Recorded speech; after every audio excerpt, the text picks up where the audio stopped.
Au théâtre, il y a des souffleurs au fond de ça. Écoutez, déjà, je voulais remercier Serge, le propriétaire du 6e Sens. C'est un ami parce qu'on a fréquenté les terrains de football à l'époque, on était très jeunes, et notre ami qui est aussi. Voilà, très longtemps. On avait moins de cheveux blancs. Je veux dire, ça traduit notre démarche. Notre démarche, c'est de vous rencontrer. On a fait l'autre jour sur l'aspect associatif, l'aspect culturel sur le Samana. Notre démarche, c'est de se délocaliser. Et le lieu aujourd'hui n'est pas anodin. La volonté, ça a été de se mettre aux Auxiliaires, puisque c'est vraiment le quartier qui traduit la problématique de la mobilité. On a parlé tout à l'heure, M. Cochard, je vous remercie pour son intervention, pour les points qu'il a évoqués concernant la qualité de l'air et la problématique qu'on pouvait avoir avec l'eau, les âges et ainsi de suite. Et je crois que les Auxiliaires fait partie du Pradé, mais en dehors du Pradé par rapport à plein de prestations qui devraient être fournies, qui ne sont pas fournies. Donc l'exemple de la mobilité, Jean-Bernard l'a rappelé tout à l'heure, le transport c'est TPM, ça c'est évident. Ça fait partie aujourd'hui d'un système où la métropole a récupéré plein de charges, plein de compétences, et donc nous sommes dans une démarche de demandeurs et peut-être moins d'acteurs. Donc la volonté que l'on affiche dans le cadre de cette campagne, et j'ose l'espérer dans les 6 ans à venir, c'est de faire du Pradé un territoire d'expérimentation, un territoire d'innovation, un territoire de proposition. Pour cela, on parle du transport. Aujourd'hui, nul n'est censé ignorer, je pense même dans le réseau Mistral ATPM, ils le savent, que la ligne qui vient ici, le 91, perd de l'argent, est inutilement exploitée. Donc notre réflexion, ce n'est pas de dire on va tout supprimer, on va faire nous. Non, c'est de rencontrer TPM, de faire en sorte que les élus qui sont avec moi et moi le premier, aillent rencontrer TPM pour leur dire voilà, on a une solution. La solution qu'on propose nous, c'est de travailler en circuit court. On parle de circuit court au niveau de la nourriture, pourquoi pas circuit court au niveau de la mobilité.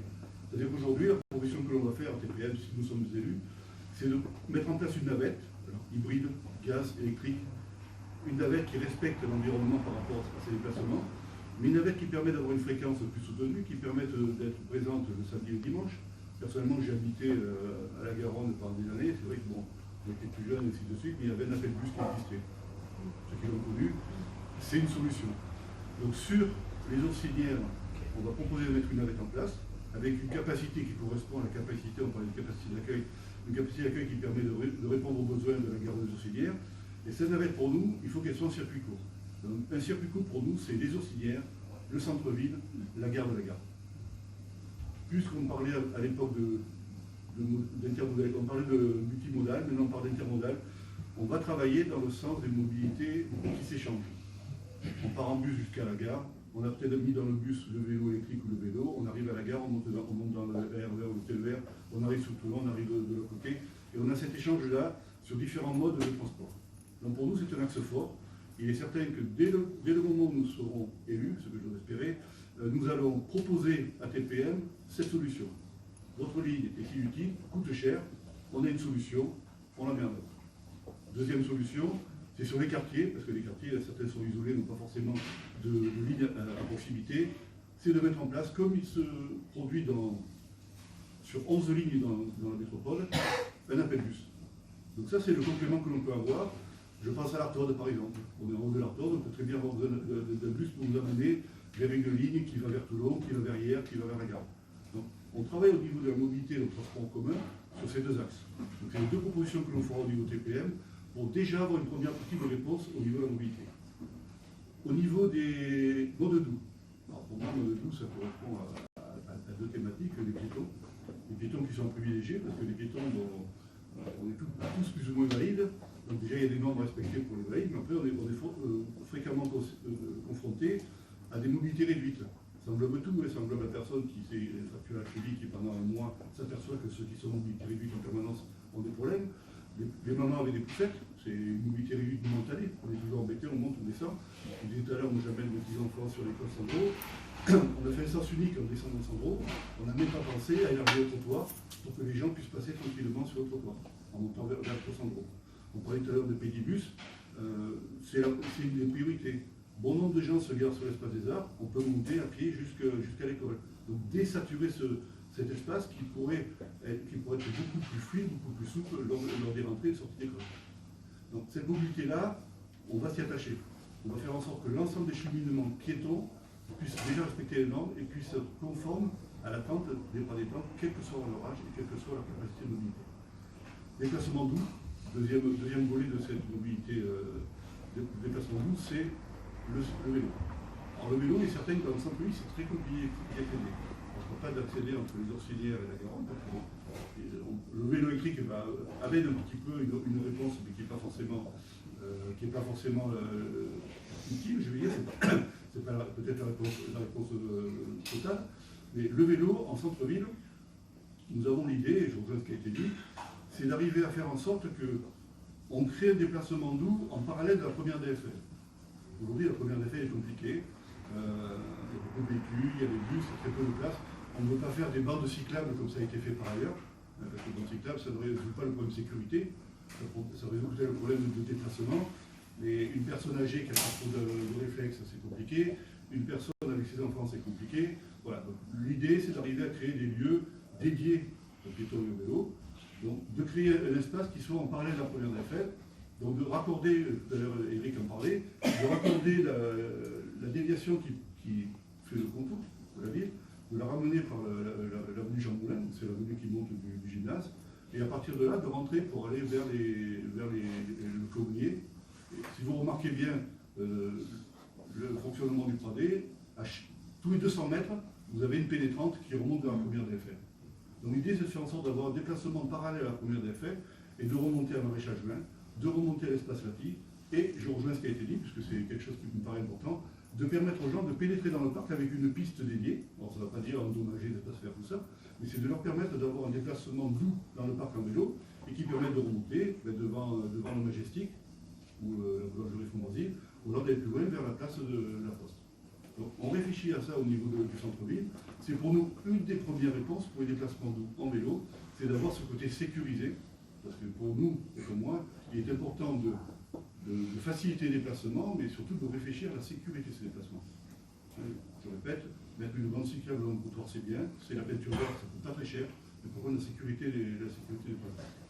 Donc voilà, au niveau mobilité, les deux axes prioritaires, il y en aura d'autres, mais que l'on va défendre au lendemain de l'élection si on est élu, auprès de TPM pour le transport en commun, et pour la ville du Pradé, tout ce qui est transport inter, donc on parlait de navette, on parlait de mobilité douce, on parlait de trottoir, on parlait de vélo, on est vraiment dans cet axe-là, et je remercie Laetitia pour la présentation qu'elle a faite, qui est retracer le travail de tout le groupe. On a vraiment une réflexion sur cette... alors, ce qui est un terme pour moi galvaudé aujourd'hui, c'est le développement durable, sur ce côté environnement, sur ce côté économie, ce côté social. On a parlé du vélo, on a parlé aussi d'une transition qui sera faite dans un autre atelier, un autre café débat concernant l'agriculture. Et on a quand même aussi une réflexion transverse, parce que l'environnement, c'est l'agriculture. J'ai toujours considéré que les agriculteurs, hormis le besoin essentiel de nourrir l'autre, étaient des aménageurs du paysage, c'est eux qui contribuent à nos paysages. Donc pour moi, c'est important de prendre en considération l'agriculture. Et on a une réflexion aussi donc, sur le jardin de Pauline, qui a toujours eu une vocation d'insertion, depuis qu'il a été mis à disposition justement de l'association des jardins de Pauline. Et donc ce jardin de Pauline, pour nous, il a une vocation de devenir des jardins partagés. Pourquoi? Parce qu'on travaille sur le lien, avec l'autre, on travaille sur l'éducation, vous l'avez évoqué.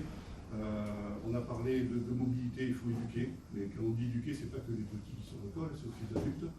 Et je rejoins ce qui a été dit de manière assez rapide, le besoin de contrôle. Pour moi, il faut que le citoyen demain soit éco-responsable, soit un citoyen dans la démarche de tri de déchets, de mobilité.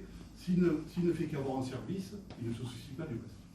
Donc pour moi, il est important que le citoyen, quel que soit son âge, soit éduqué, soit informé, et pourquoi pas sanctionner, parce que ça fait partie aussi du jeu, parce que ça fait partie du rôle au niveau municipalité. À partir du moment où on est arrivé à un certain niveau d'éducation, d'information et d'enseignement, s'il y a des dégradations, je pense qu'à un moment donné, il faut passer à une autre forme d'information.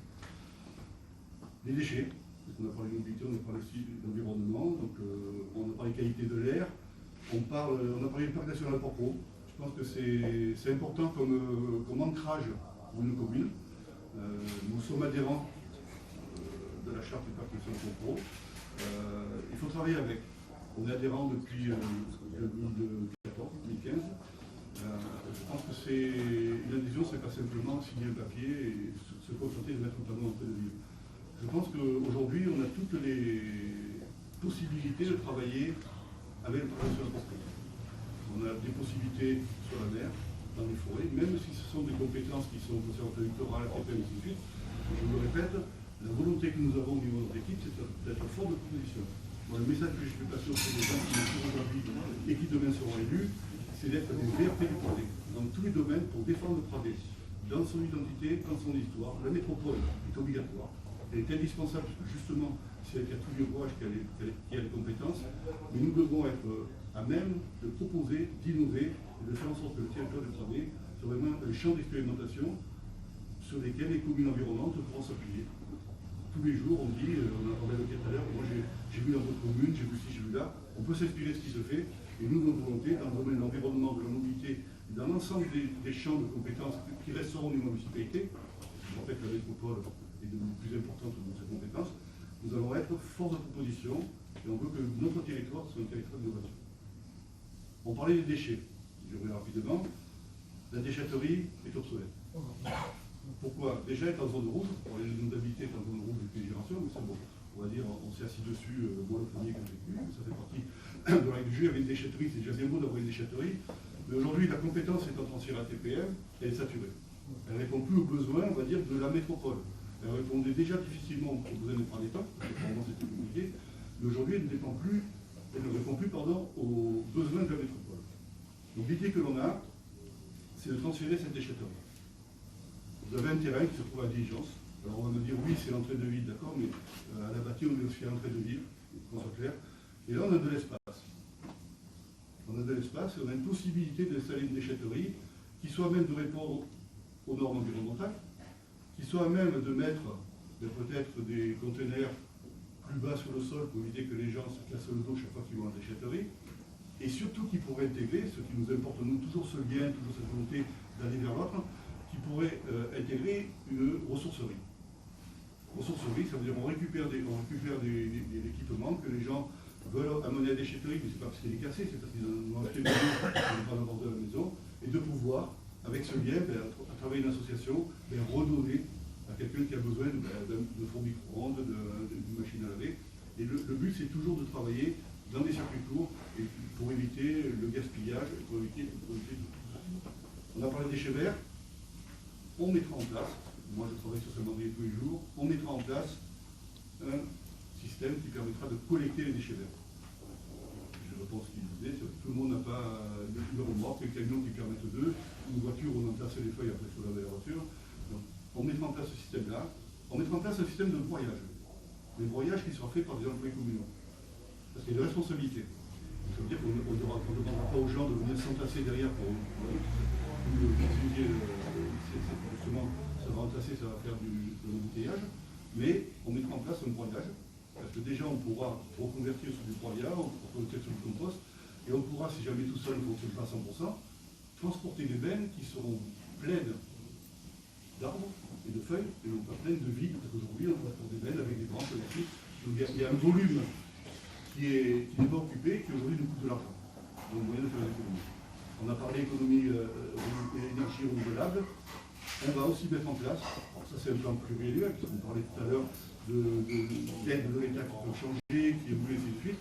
Mais on va mettre en place un plan pluriannuel, et qui va certainement au-delà de notre premier mandat, parce que forcément c'est des actions long terme, de mise en place de panneaux solaires sur l'ensemble des bâtiments communaux. Aujourd'hui on a un CTM qui fait des centaines de mètres carrés, des milliers de mètres carrés, on a des gymnases. On a plein de lieux publics, qu'ils soient bâtiments ou espaces publics, où on peut proposer justement un abri de parking avec des panneaux solaires, pourquoi pas à la bâtie.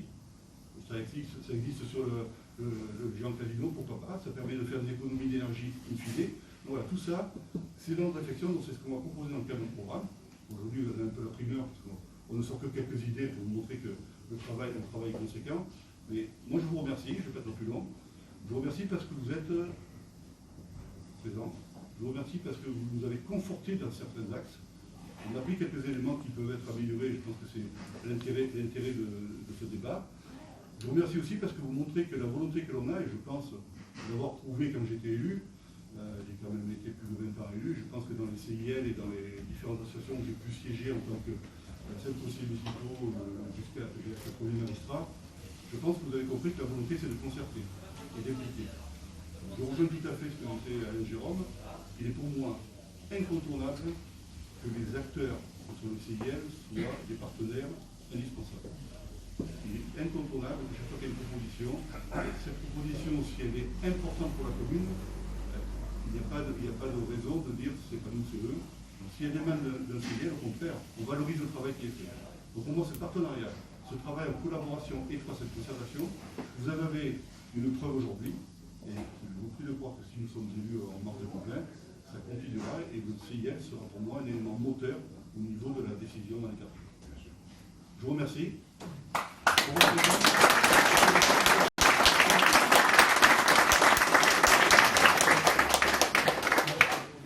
Je vous convie à prendre un verre si vous voulez, n'hésitez pas.